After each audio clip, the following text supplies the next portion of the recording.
السلام عليكم ورحمة الله وبركاته. ازيكم؟ عاملين ايه؟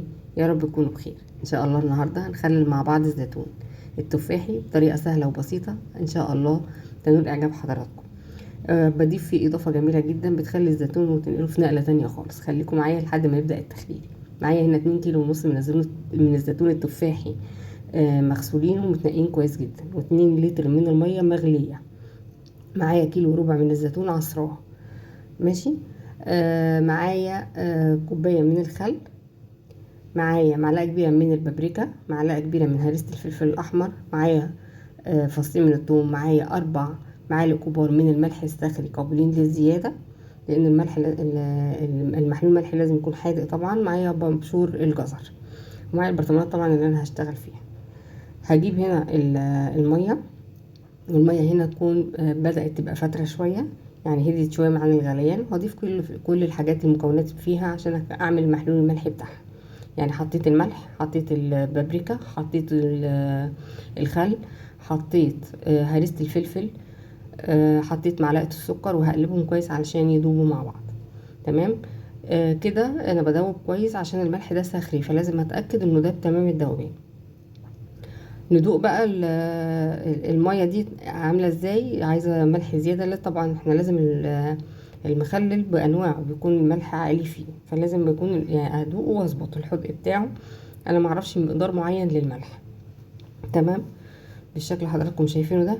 ممكن بقى نجيب الزيتون على الكرفسة، على الفلفل، على الاضافات اللي انت هتضيفيها، وتروحي قلبهم كلهم مع بعض في طبق وتقلبيهم في بعض وتعبي في البرطمان. بس انا بحب اعملها الطبقات بالشكل ده: طبقه زيتون، طبقه فلفل، طبقه جزر مبشور، وطبقه كرفس.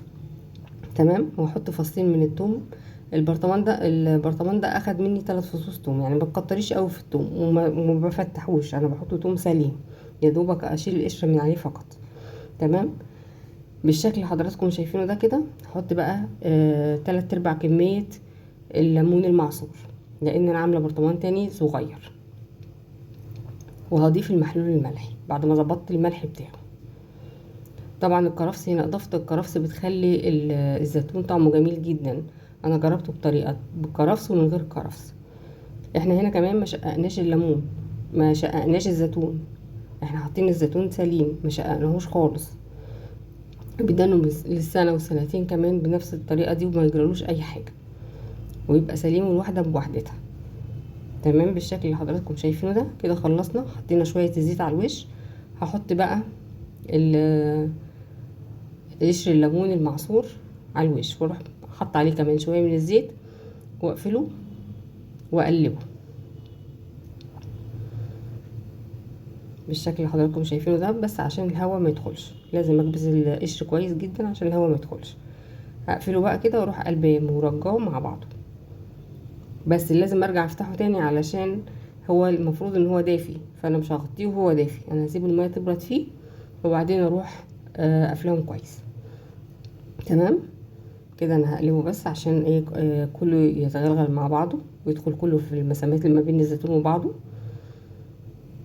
وهفتحهم تاني وهسيبهم بقى على جنب يبردوا.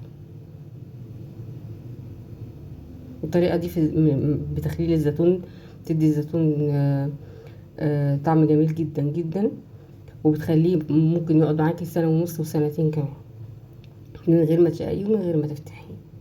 لو كنت وصلتوا معايا لحد كده، يا ريت ما تنسونيش في اللايك والاشتراك، واتمنى ان انتوا تستفادوا مني ولو بالقليل. انا بقول المعلومه كامله، وربنا شاهد عليا ووكيل، عن تجربه. دايما كل اللي انا بقدمه عن تجربه. والى اللقاء في فيديو جديد.